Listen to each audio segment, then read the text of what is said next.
Welcome to Diasporaa, the show where we share the remarkable experiences of immigrants from the Indian subcontinent. I'm your host, Aditya Mehta.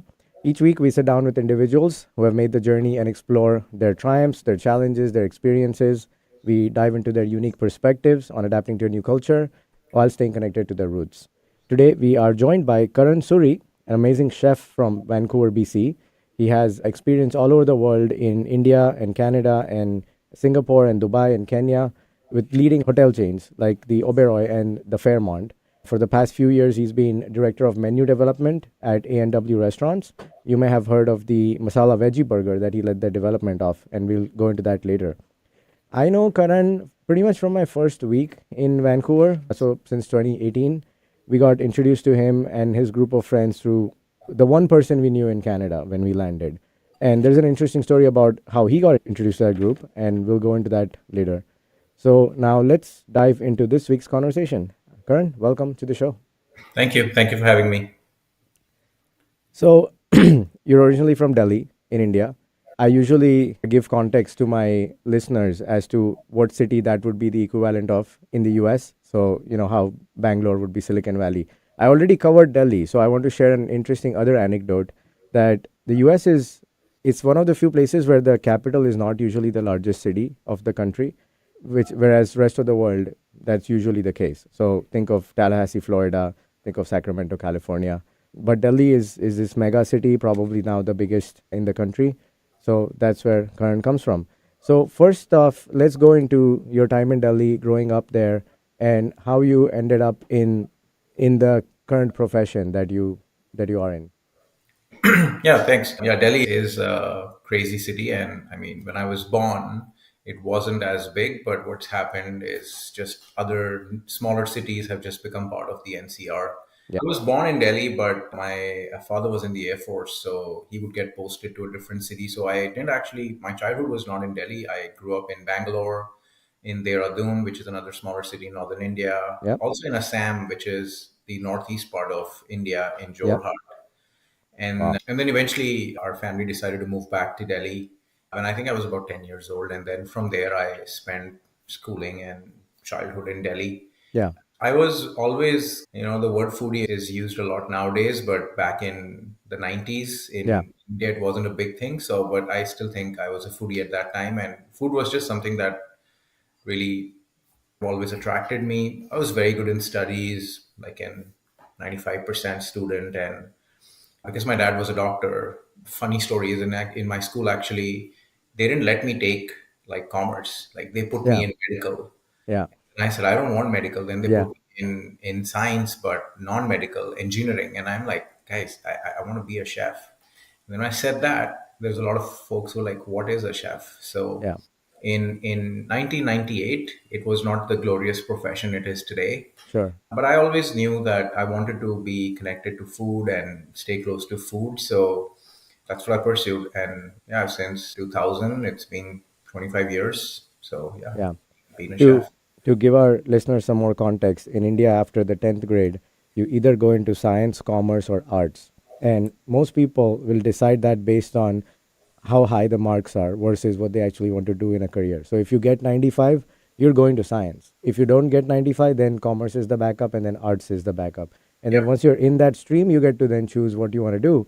But unlike the US, where I could be a business major and take an urban planning class, you can't do that as such because then you're in that stream and only taking those subjects.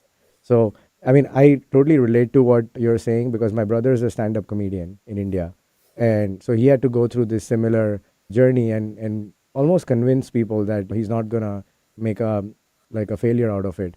But my parents did insist that you should get at least some degree. So he became a lawyer as a backup in case his career fails. Yeah. So that pressure I think is lesser now, and people are able to pursue different types of professions, and that's one of the themes of this show is people are doing things which are beyond the usual, the tech, the medical, and engineering, right? So, what was it like living in Assam? I'm very curious to know that.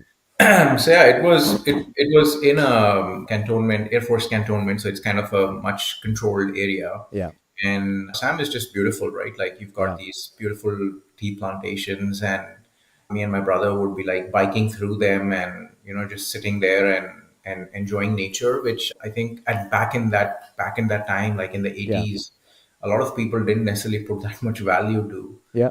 The one thing that I remember we were told when we came there was how to distinguish different types of snakes, because there's a lot of snakes in Assam. Okay. And we've had encounters with quite a few of them. The most scary one being a mother python that was curled up at our entrance door when Wow. me and my brother were coming back from, we were out for dinner or something, and we were running back to the house, and yeah, there she was sitting at our Yeah. door waiting for us. Wow. To give more context to our listeners, the northeast of India, there's seven smaller states. They are culturally very different from the rest of India. And they're connected by this little chicken's neck piece of land to the rest of the country. And it's surrounded by Myanmar and Bangladesh and Bhutan.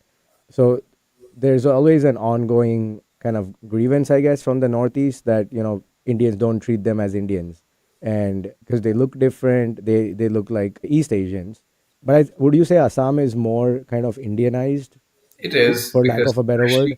especially because of the tea business, the tea Yeah, plantation, because most of the tea, a lot of tea in the world, great tea in the world comes from Assam. So Assam tea, Ceylon tea, yeah, and like the different types of tea. But Assam tea is considered to be quite yeah, really, really good. And yeah, the tea plantations, definitely a lot of companies have their offices based in Assam, and they have folks that travel over there. And so yeah, yeah, I would say definitely more like not some of the other remote yeah, northeastern cities and states, right? So yeah, yeah, we never felt that, like being from North India, being from Punjab, we never yeah, felt that we were not in India, right? Like we always yeah, felt that yeah, it's just yeah. a beautiful part of India. I I really, maybe regret is a strong word, but I wish I had gone to the Northeast and to Kashmir before I moved to this part of the world, because now it's so much harder squeezing that into the short India trips that we do. Hopefully, one day I'll make it there. Okay, so where did you study to become a chef? Like, what kind of schooling did you Yeah, have to do? so back in, as I said, from the time that I was looking at being a chef, there was very few hotel management. They weren't any specialized culinary schools at that time. There's Yeah. just a few of them, and none of them were like doing undergraduate. They were all like postgraduate degrees and diplomas. So when I did the research, I found out that Institute of Hotel Management, and they had branches all over India. I was lucky enough to get selected in the Delhi branch, which was close to home. So I did 3 years of diploma in hotel management and a bachelor's degree in hotel business administration. We had a wide variety of subjects, including, the basic, because it was more geared towards hotel management. You would have to Hmm. do housekeeping, food and beverage, front office, and then Right. of course kitchen and culinary. I would just be in the kitchen. Like I would skip my classes and just spend time in the kitchen cooking. Yeah. So I did that for 3 years, got my degrees and diplomas, and then got selected at the Oberoi Center for Learning and Development in a 2 year postgraduate culinary program. And at that time, in 2003, when I embarked on this journey, there were 55,000 applicants in India that applied to Wow. that, and three were selected. All right. Wow. Okay. So, no, five were selected. Sorry, three were That's in so much development. better, right? Yeah. Yeah. But yeah, it was a great experience. I actually received a scholarship from them in my first year of college. Yeah. So I did. I always knew that I wanted to study at the Oberoi Center.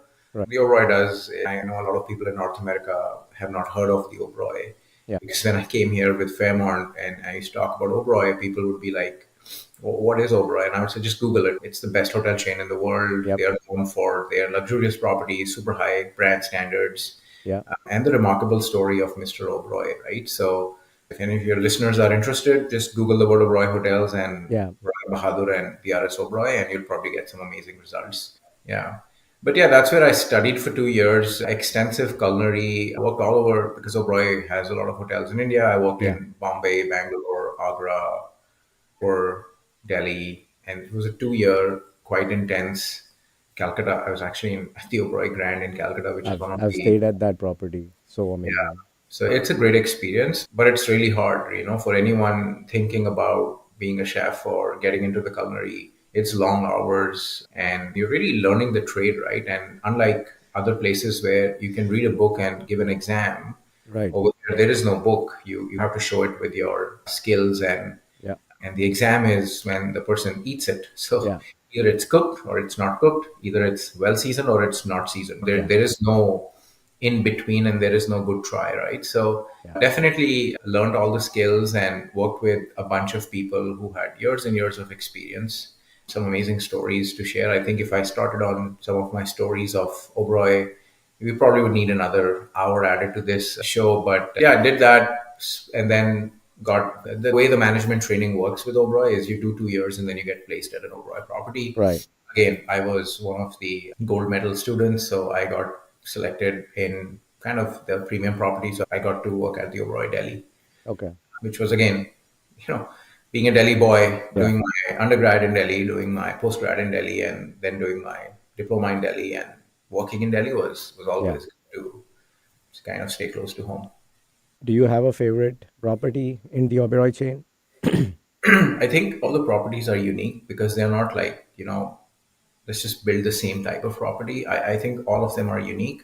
But if I had to pick one, it would have to be the Oberoi Delhi because that was my first job, Right. the first place where I actually got to practice everything that I had learned in the last 4 or 5 years and work with a place where there was a mix of people who had been doing their jobs for 30, 40 years and people like me who were just starting fresh, and Yeah. how to manage that together and learn from them being their boss. I Mm. think was always going to be a challenge, but I actually enjoyed it so much. And yeah, so Yeah. the first property, first job is always special. Yeah. Like I have a aspiration to go to Kashmir one day. I also want to stay at the Oberoi Uday one day, uh, Yeah, which beautiful is property. yeah consistently one of the top five hotels of the world. I Yeah. think here in this part of the world, I don't think there is a concept of hospitality as it is in our part of the world. There's a saying "Atithi Devo Bhava," so the guest is God, and I think from this general swath of from the Middle East to India to Southeast Asia, the service you receive is just exceptional for everything. And again, like I had a lot of stories about that this kind of service we received in places. But now when I go back, I'm not used to it anymore. So you almost feel embarrassed when you have so many people waiting on you, and but yeah, I think I could get used to it again for sure. Yeah, absolutely. So, did you leave India with Oberoi, or did you move out No, to work for? I did not. So after Oh, working for 3 years, and I did a short training stint in Singapore, and I worked at the Ritz Carlton, the Raffles, and a bunch of standalone restaurants. And really, what that stint made me see is how big the world is outside India. And up till now, I had done most of my training, most of my learning, most of my cooking in India. And yeah, I really wanted to learn more. And in culinary, you never stop learning, even if you've been doing it for 20 plus years. yeah, And that really spurred this thing of let's explore the world. So I left Oberoi and I went to Dubai. And Dubai, with its kind of unlimited resources and a city that literally never sleeps, was a great kind of stepping stone. I worked at the Raffles, which is again a premium luxury property in Dubai.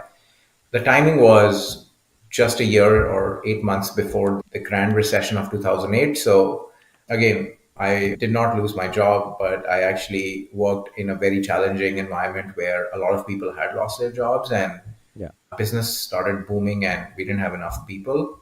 But yeah, that was my next role in Dubai, and I got to handle 6, 7 restaurants in the Raffles with some pretty crazy volume and numbers. But just more importantly, just working with, because Dubai really is amalgamation of the entire world yeah, that works together in one small city. So if I remember correctly, we had 67 or 70 different nationalities working in the culinary, in yeah, the kitchen, right? So not only when you work in an environment like that, you learn so much from other cultures and other people and food is so much about cultures and different nationalities, right? So not only was I learning amazing things at the hotel, I was also learning from peers and colleagues about food and about what makes their cuisine so special.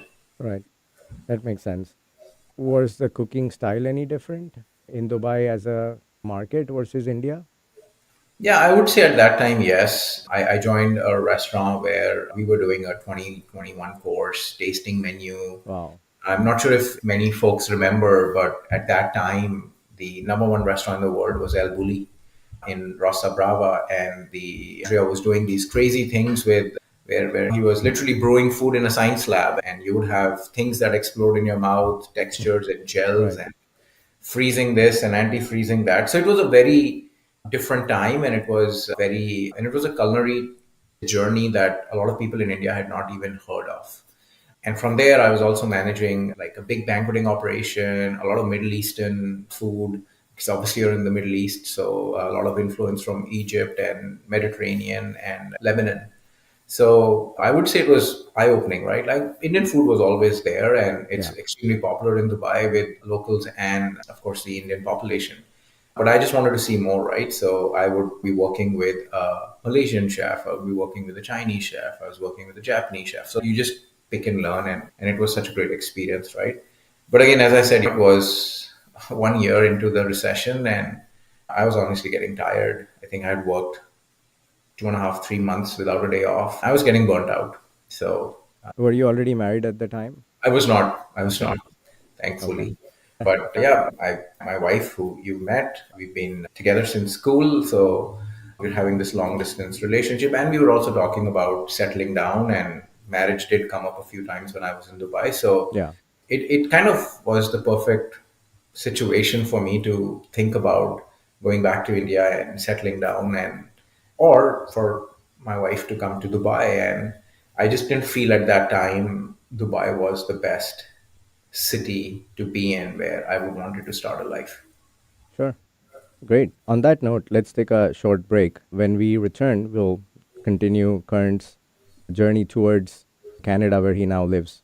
So be right back after these messages. Are you thinking of building a new home? A beautiful residence, custom designed to meet the needs of your family? If you are, then get started by listening to Designing and Building Your Dream Home with your host, KT. The show features interviews with award-winning residential architects, custom home builders, and other residential design and construction industry experts who will share their knowledge and expertise with you. That's Tuesdays at 1 p.m. right here on 1150 KKNW. Over the years, you've brought them into your home. You were prescribed opioids after the C-section, when Dad injured his back, when your basketball star tore his ACL. Opioids helped with the pain, and you held on to them just in case. But did you know holding on to unused opioids puts your family at risk? Opioids are powerful pain-reducing prescription medicines, but most people who are prescribed opioids don't finish their prescriptions.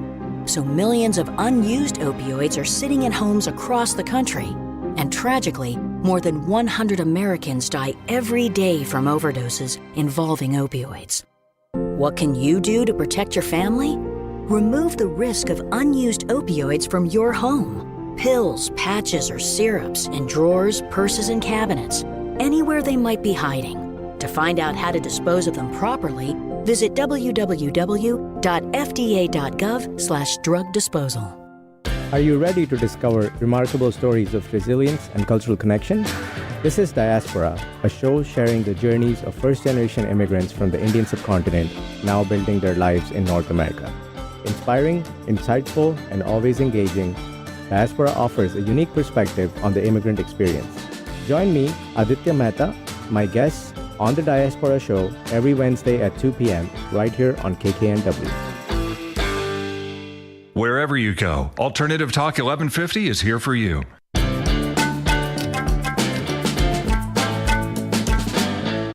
Welcome back. We are talking to Karan Suri. He's a hands-on chef, father, and husband, and a friend of mine. So, where we left off, you had just moved back from Dubai to India. Was Canada ever like an end goal, or is it something that just kind of happened for you? Honestly, we never talked about Canada. And after coming back to India, I worked for a couple of years. And as I mentioned before, I was working for the Raffles. And the Raffles is part of a parent company at that time, was Fairmont. Yeah. And they reached out to me, and they were very interested to hire me again. And they had an opportunity in East Africa, in Kenya.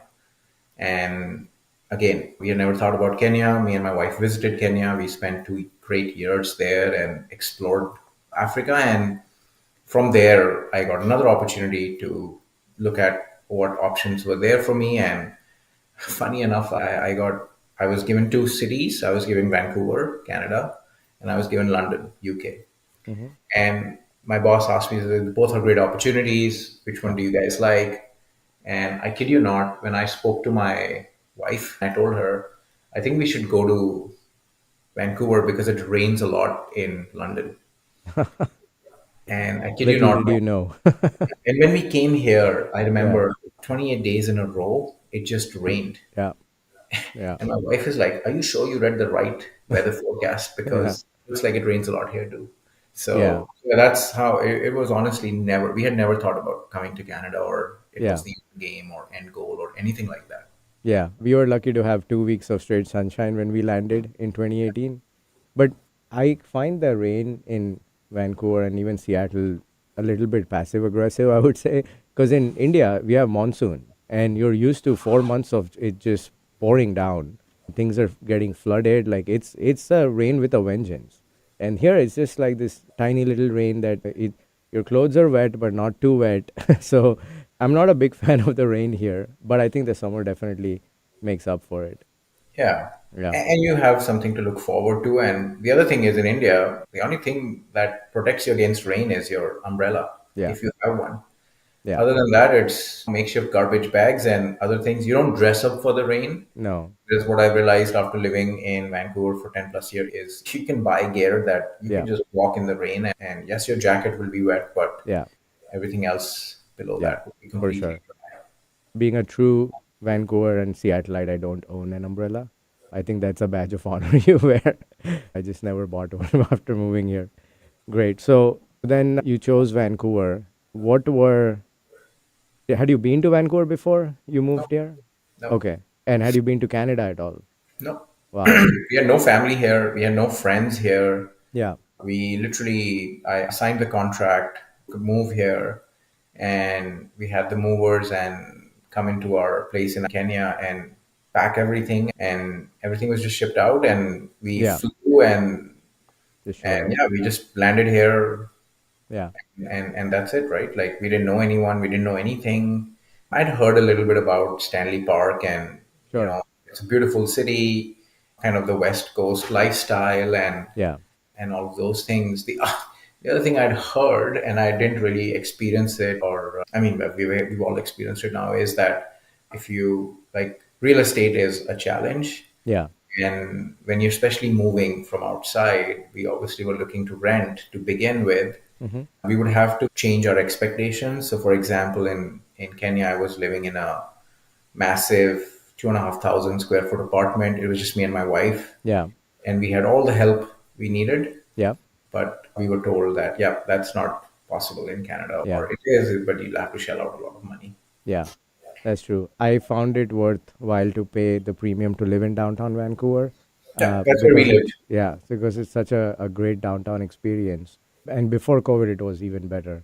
I don't find that to be the case with Seattle, where the premium that I would pay to be in the city, I don't find that kind of downtown experience here as I do in Canada.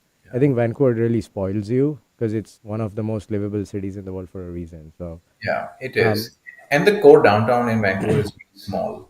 yeah, So it's yeah, very well managed. And we were in downtown Vancouver for 2 years when we moved in, and we thought that was the right thing to do. yeah, yeah. And so both kids were born in Canada then? Yeah, my son was born in the first year, so it was definitely challenging. Yeah. And then, yeah, a few years later, my daughter was born. So, yeah, both kids born here. Yeah, I think she was an infant when I first met you in 2018. She Yeah, was like 2018. less than a year old, if I Yeah, remember. yeah, she was born in 2018. So, Yeah. I know you have an interesting story about how you met the group of friends that we have in common with someone with the same name. So why yeah, don't you tell us about that?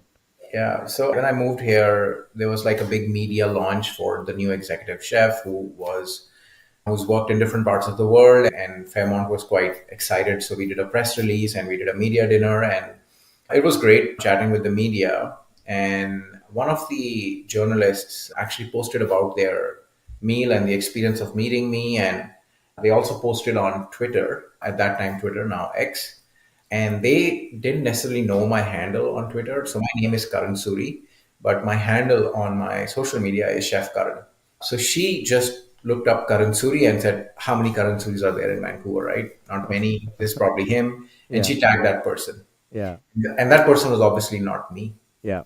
So then that Karan Suri reached out to me on Twitter and said, I think this was meant for you, Yeah. not for me. Yeah. And then we started chatting because, oh, what a small world. We're in Vancouver. And we had just come, right? We're just a few months old. Yeah.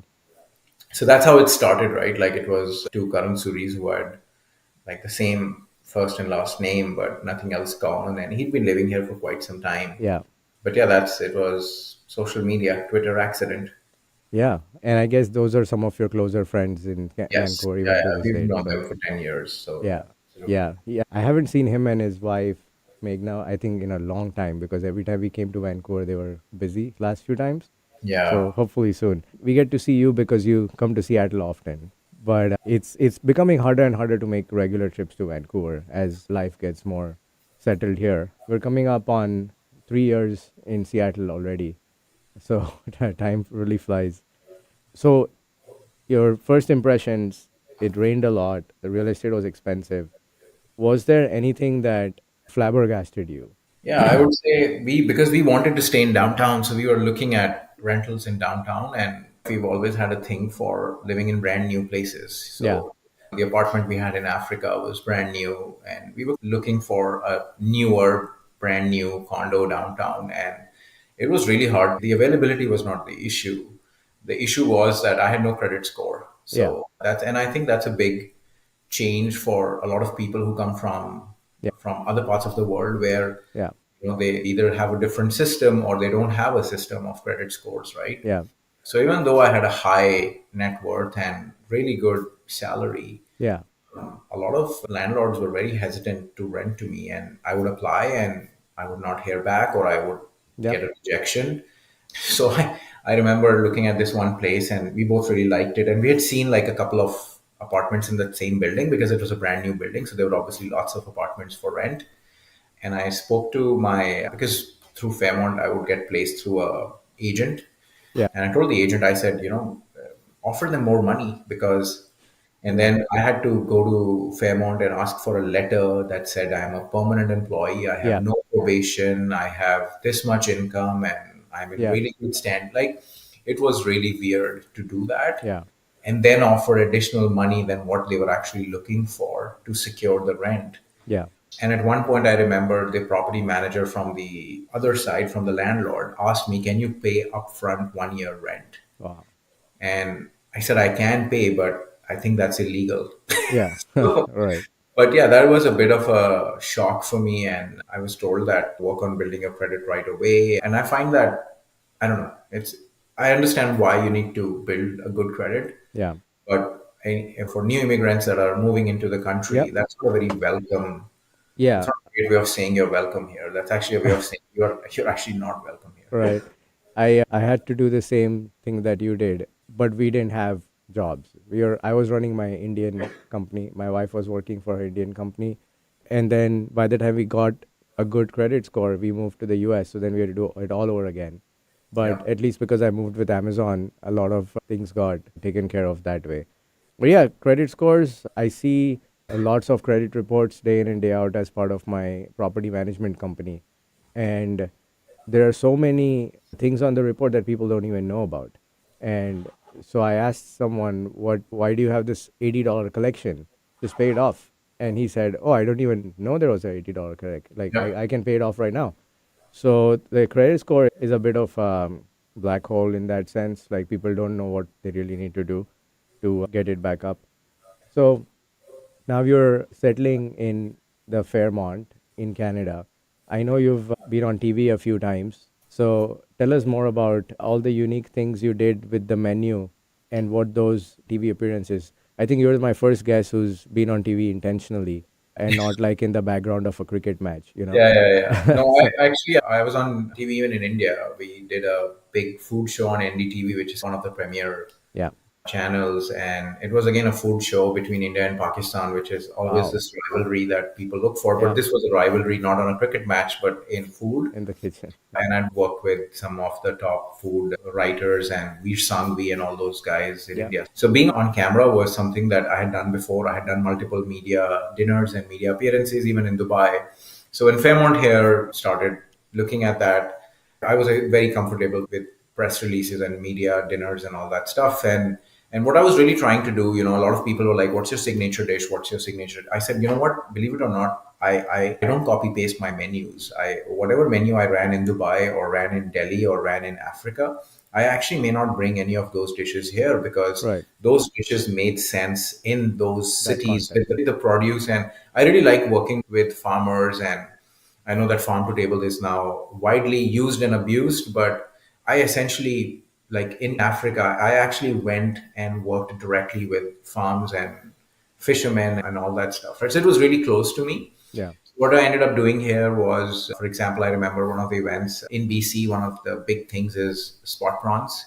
Hmm. And they are available for a very short period of time. And obviously, most people like to eat them a certain way. So I remember doing a segment on CBC on spot prawns and just educating people about that. The other one I remember was an event that was a charity, more not, I wouldn't really say a charity, but it was really about educating people about honey and bees. Hmm. And at the Fairmont downtown at the waterfront, we had an apiary on our rooftop. Wow. And we used to work with a nonprofit organization called Highs for Humanity. And yeah, and I started doing these pollinator series dinners where guests would get an opportunity to try a menu that was completely made with things that bees pollinate. But it Wow. was not necessarily, it was obviously for them to enjoy great food, but also put a little bit of understanding and educating a lot of guests about the importance of bees. And Yeah. urban corridors in the downtown were actually dying and the bee Yeah. population was at risk. So that was picked up by CBC again, and I did a segment on that as well, where they visited the apiary and then I cooked a bunch. So yeah, funny enough, I was actually offered a show back in India and I turned that down. But yeah, being on TV is great. And then now for my current job, I do all the commercials. And Yeah. a lot of times, if you'll see hands or you'll see an apron behind, that's probably me. Okay. I think there was an episode of Friends where Joey was a hand model, if I Yeah. remember correctly. So for us, we met you guys and the rest of our group very early on. And it was a very refreshing group of people because as a new immigrant, you always tend to meet other new immigrants. And then the topics discussed are all on those lines. Everyone's figuring things out. So people talk about the struggle side of things a lot more. People focus on that a lot more. But what was refreshing for us to hang out with all of you was everyone had been there for some time. They had been established. The mindset was very different. We have some entrepreneurs in the group as well. So I think that accelerated our kind of assimilation in Canada to a big extent, is that group of friends we had. And that's one of the things we're always thankful for in Canada, that we met all of you so early on. And that we're still in touch to this day. I was just telling my producer JD in the elevator, I'm like, I know Karan for 7 years. Like, that's time flies, right? Yes. Yeah, we were in Stanley Park just yesterday at that first barbecue. So we still have a WhatsApp group of all of us which says barbecue on August 4th. I think Yeah. we haven't Nobody's changed. decided to change the subject. Yeah, I probably should add August 4, 2019 in that because that's when the group was named. So in the next segment, we'll go into what you currently do. But what prompted you to leave the Fairmont and go into something which is not a kind of another hotel chain, but doing something where it's completely different? Yeah. So I would say first thing is 20 years in hotels would Yeah. do that to anyone. Yeah. But after coming to Canada, and after having obviously both my kids born here, working in a hotel is again quite demanding. And again, we're looking at work-life balance Yeah. and amongst other things. But I was also coming to a point where after working for 20 plus years, I wanted to change and I wanted to see what else is out there with food, right? And in hotels, after like I was being offered different roles and different positions that actually took me away from food. Yeah. And I just wouldn't see myself put on a suit and look at numbers the entire day or do something else Right. that I'm not necessarily touching food in any way. Yeah. So I wanted to try something different, and I always thought that let's give it a shot. The risk is there, but the reward can also be there.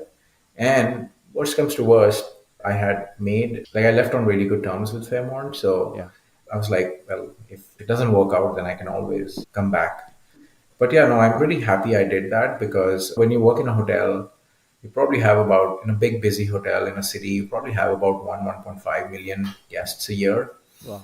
What I do today, we have 1,100 restaurants in Canada at A&W. Yeah.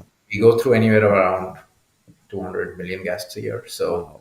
So the impact that you could have on so many people, it was just the driving force to try it and do something different. Yeah, I never looked at it that way as the number of guests you serve. And so that's probably 7 times a year for each Canadian in that Well, we also range. get a lot of international guests, right? Anyone Okay. come anytime. But yeah, you're right. It's if you roughly do it that ways, it Yeah. would be the if everybody in Canada came to an A&W, Yeah. it would be 7 times a year. Yeah, for sure. On that note, let's take a quick break. And then when we come back, we'll talk about the groundbreaking stuff that Karan is doing right now. So we'll be back after these messages. Seattle, come with me as we spend the next 4 years screaming, "What now?" It's the Matt McNeil Show on 1150 AM KKNW. At 2 a.m. overnights, it will be a hoot watching all the MAGA Republicans slowly come to the realization that they voted for their own pain and suffering. It won't make our pain better, but at least we can bask in the glow of their internal 40-watt bulbs as they slowly turn up the dimmer switch in their noggins. We'll scream, "Told you so." They'll scream, "Egg!" Overnights in the Seattle Metroplex, Tuesday through Saturday at 2 a.m. It's the Matt McNeil Show right here on 1150 AM KKNW. Long time no see, buddy. How's it going? When did you get back? Hey, good to see you. I've been home for almost a year, just trying to adjust and get back into the swing of things. Well, it looks like you've been busy. I always see those pics you post of you and your family at all those events. What gives? Oh, yeah, VetTix. VetTix gives. What's VetTix? VetTix is an awesome charity that gives free event tickets, like concerts and sporting events and shows, to currently serving military and vets, including immediate family of troops killed in action. You wouldn't believe how these events have helped me adjust to being back. It's just like a good time that I could have with my family, and all these new happy memories we're making are priceless. And it's nice to know that people appreciate your service and your sacrifice. Yeah, it is. Listen, I've actually got extra tickets. Can I donate them? Yeah, it's easy. Just go to vettix.org. It's a great site. You could give your extra tickets and other vets like me could sign up to get them. Cool. I'm on it, buddy. Good to know you're back. And hey, thank you for your service. Are you ready to discover remarkable stories of resilience and cultural connection? This is Diasporaa, a show sharing the journeys of first-generation immigrants from the Indian subcontinent now building their lives in North America. Inspiring, insightful, and always engaging, Diasporaa offers a unique perspective on the immigrant experience.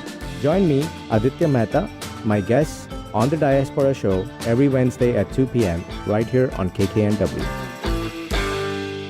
Find out the latest about your favorite shows on Alternative Talk 1150. Check out 1150kknw.com.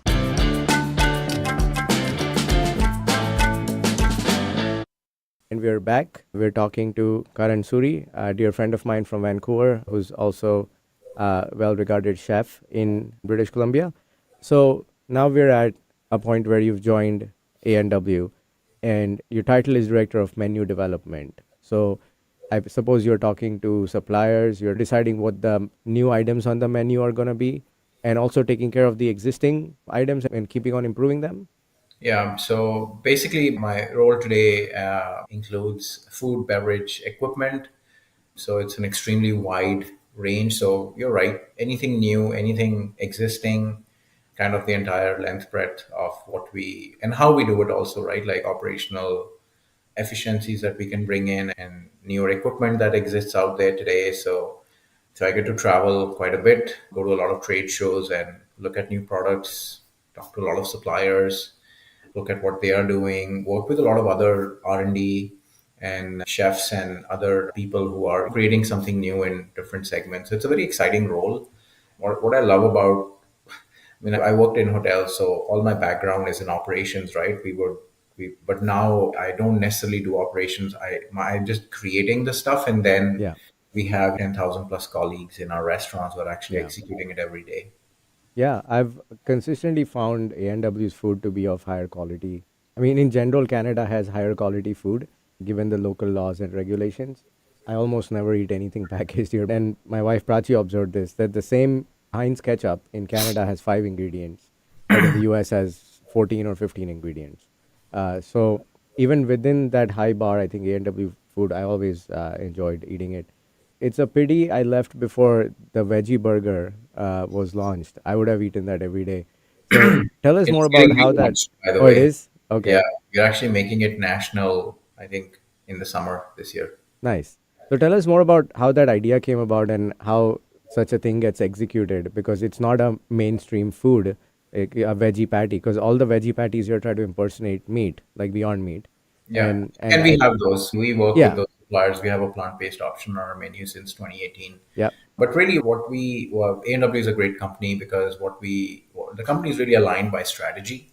hmm, And what strategy tells us is not only does it tell us clearly what are the things we need to do, it also tells us all the things that we should not be doing.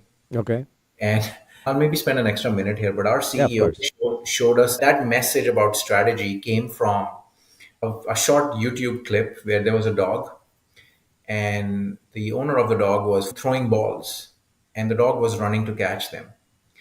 And in the first part of the video, I think the owner threw 20 balls together, and the dog went crazy, didn't know which side to run, yeah, and ended up coming after a long time with just one ball.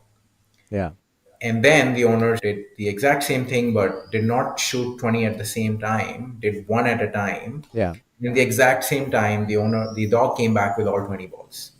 right, Really, the message was that if you try to do everything at the same time, you'll yeah, probably end up with not much success. So having that laser focus, yeah, exactly, this is what we are doing, and this is a great thing, but we are actually not going to do it right now. So that's what I love about that strategy. And one of the things in that strategy was to appeal to multicultural Canadians and new Canadians, and being part of the South Asian community myself and looking at gaps that exist in QSR, yeah, in fast food in Canada, there wasn't any national chain that was doing something that was something like this, right? Where you have a particular menu item that is specially catered to a certain community.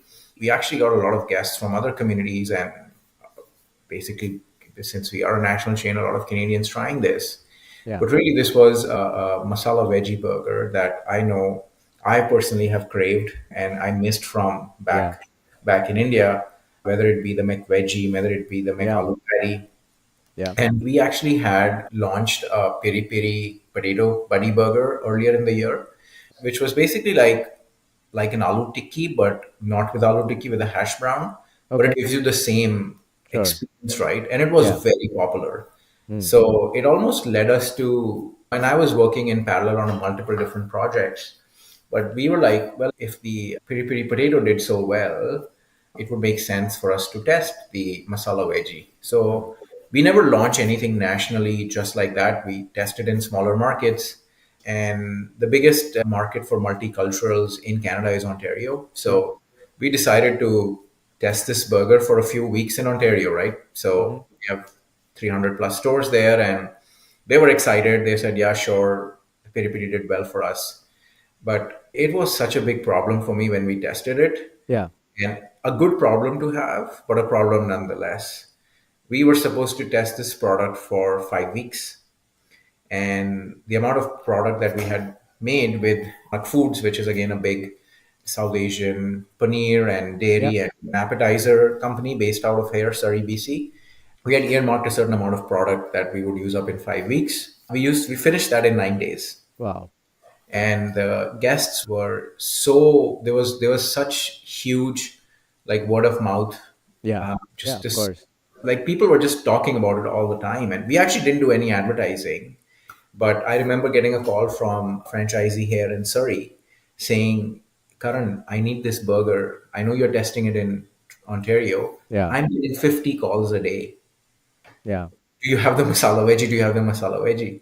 And I told him, I remember I said, you know what, like, I'm sorry, I don't have, and then the next day I got a call from Halifax. And mm-hmm, then I got a call from Winnipeg. Then I got a call from Atlantic Canada, believe it or not. yeah, All the markets that I wouldn't necessarily say that, yeah, have a and lot of then South Asians there, exactly. And then we decided that we are going to end this test very quickly because in Ontario, it felt like a never ending, like you're trying to fill up this giant void, and you're not really getting anywhere because the Yeah. more you fill it in, the bigger it gets. Right. So we decided to re-strategize and launch it nationally as a limited time offer last year in October. And that's the fastest we've done any innovation. But really, at the heart of it was a burger that I really wanted people to take a bite of and go, yeah, that reminds me of something. It Yeah. reminds me of home. It reminds me of nostalgia. It reminds me of flavors. Yeah. But at the same time, a lot of families do struggle with finding options that are completely vegetarian. Yeah. And the concept of vegetarian is different in North America than it is in Yeah. India. In Canada, for example, eggs are considered vegetarian, but Right. back home, eggs are not. Yeah. So this burger was created where even the sauce didn't have any egg. So a lot of guests actually told us that this is the first time their parents or grandparents have visited fast food in Canada. Yeah. And having just knowing that you could do that, that's just so rewarding. As get you we would get these amazing messages from our guests that were like, thank you so much, never take it away, and Yeah. we're like, you're sorry, in 5 weeks this will go away, right? Yeah. But really, yeah, that was the idea behind it, to create something that reminded people Yeah. of home and of nostalgia, but also get a lot of other Canadians to try a new unique flavor profile that they may not have tried, right? Yeah. So yeah, an extremely successful launch for us. We're actually bringing it back nationally, permanently on our menus later in this year because the Yeah. demand has been so good. Well, you heard this first on Diaspora. Just take note. Now, on that, I'm going to talk about vegetarianism in India in a bit, but why hasn't any other chain tried to do this? Because McDonald's has excellent veggie burgers in India, which are very popular. KFC also has a veggie burger. So, where do you think the gap is? Are they just not approaching the problem the same way? Again, you're right. I mean, McDonald's is the kind of the beacon of vegetarian burgers in India. Yeah. And on my recent trips to India, now because I work for a burger chain, I'm always looking at what's happening in India on burgers, and there has been an explosion of different types of burgers and smaller chains coming in. As I said, is strategically driven. We had a strategic goal to appeal to multicultural and new Canadians. Yeah. I'm not sure how the other companies work. I have not worked for them. But, and also, I would say, when you do something like this, the one message that I kept getting back, because a lot of our franchisees are South Asians too, right? Not just the guests. Yeah. And the feedback that they would give us is that the flavors are extremely authentic. And partnering with a South Asian manufacturer Right. who makes this product day in and day out was also something that was deliberate to ensure that we have some credibility. So I would Yeah. say, in terms of being a chef myself, I am very passionate about taste, flavor, and authenticity. If we are putting a harissa sauce or a chimichurri or whatever we are doing, I try my best to ensure that flavor or that is captured in Yeah. that recipe. And did the same thing with the masala veggie burger. So yeah, I'm not sure how, because it is hard. I'll be honest with you, like trying to do that. Nobody makes a masala aioli or a piri piri aioli today. If you look at the industry standard for piri piri, and I cannot name competitors on this podcast, but you try those sauces that exist in retail today, Yeah. and you read the ingredients. The first ingredient, I think, is vinegar or lemon pulp, and that is not what piri piri is. I was in Africa where a lot of piri piri style sauces are done, and so again, I just wanted something authentic. So doing something different, authentic, you have to make it from scratch. Yeah. You have to actually educate others on what you're looking for. So again, yeah, I just know about our process. Yeah. We spend a lot of time testing stuff and trying it and making sure that it's as, I wouldn't say it'll never, like, you cannot really say it's going to be authentic, because what is an authentic Indian burger? There is nothing like that. Well, a But vada pav would be the. idea would be that did Yeah. it remind you of something, Yeah. right? Yeah. And if it did, then I think my job is done. Well, I'm excited to get my hands on one when it comes back. Talking about vegetarianism, for our listeners, some more context. India is a very well developed vegetarian cuisine. Depending on the state you're in, anywhere from 3 to 75% of the people will be vegetarian. And especially my part of the country, like Gujarat, Rajasthan, very vegetarian heavy cuisines. If you want to explore, I'll share a couple of links to some restaurants here in Seattle that do food beyond, because the default is North Indian food, and then you have dosas, but not many restaurants are going further out from there. for like Bombay street food or Kerala food, Bengali food, right? So, do you see the restaurant scene in Vancouver, especially, having more types of Indian food available than it used to be, and also more vegetarian choices? I would say if I compare it to when I came here, the food scene has definitely improved a lot. And my background or from India, and for the first few years of my culinary career, I did a lot of Indian food and I did a lot of regional Indian food. And when I came here, every restaurant I would go to would be like, we have the following sauces: butter, tikka Yeah, masala, vindaloo, and we can do chicken, prawn, or fish or mutton in that. And then you tell yeah, us your spice level. And yeah, I would just get up and walk away. Because I would be like, this is not Indian food. Make food like that in India. And it's a very, I'm not sure. I have my own theories behind it, which might offend people. So I try to limit it to my observations and my theories, but honestly, that's not Indian food. Indian food is, yeah, as you said, is so much about regionality, so much about traveling from one state to another and not just experiencing a few different dishes. You're yeah, experiencing a brand new cuisine. yeah, So what we have definitely seen, I've seen in the last few years, last 3 to 4 years, is with I think a lot of it also is spurred by demand, where hmm, more and more people are asking for. We don't want that, tell us your spice level, just make one authentic, right? Make it the way it's supposed to be done. yeah, So we're definitely seeing that a lot of people are with traveling or immigrating are also coming here with newer ideas. I think a lot of restaurants are there today, and especially in Surrey, BC, which is one of the big hubs yeah, for the South Asian population in Western Canada. There are lots of restaurants, and there are a lot of restaurants that do amazing vegetarian food. I think South Indian food is easy to yeah, do that ways, but even on existing menus, they've changed things around and made sure that they have a good representation of vegetarian food, because not just for Indians, but even for anyone who's looking to try something different, the yeah, vegetarian food is a very easy transition than it might be to some of the yeah. other proteins and the other I things there. read this funny meme and it talked about how there were seven types of vegetarians in India. Yeah, yeah, One is the pure vegetarian, one is the eggetarian, one is the people who eat hidden eggs like in a cake but don't eat yeah. omelets. There's people who eat outside of the home but not in the home. And there was People people don't who eat eat on on Tuesdays. Tuesdays and Yeah. festivals. There are people who eat for the first 15 days and then they don't have money left. Yeah. And there are people who will eat the rice of the biryani but Yeah. not touch the meat. Yeah, the curry, the gravy but not the piece of The chicken. gravy but not the piece. Yeah. Yeah. There's a whole Yeah. bunch of vegetarians that ways. Yeah, that's funny. So, what's next for you from here on? Just continue with A&W and innovate new menu items, or do you have plans at some point to open your own restaurant or Yeah. go the entrepreneur route?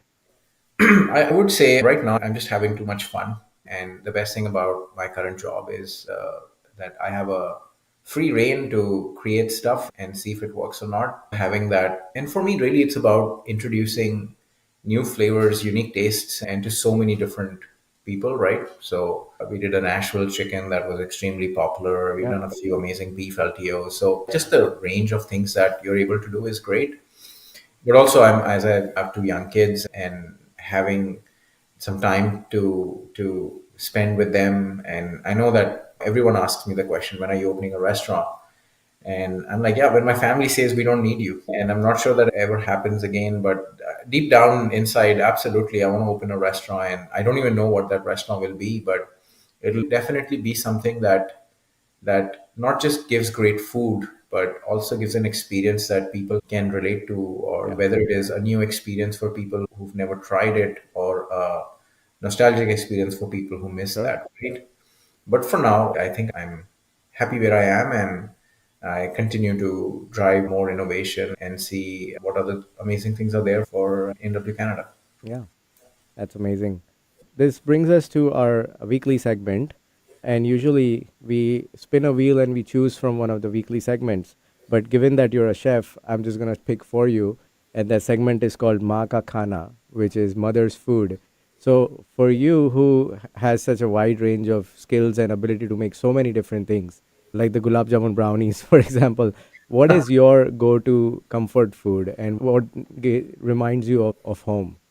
Yeah, I would say and I say that to a lot of my friends too, right? Because they're always like, we cannot invite you home and we can't cook for you. And I'm like, Yeah. can you make dal chawal? Yeah. You know how to make, and I'm not saying dal makhni or any of those Yeah. rich Just plain simple dal chawal. simple yellow dal. And I love bharta because my mom makes it.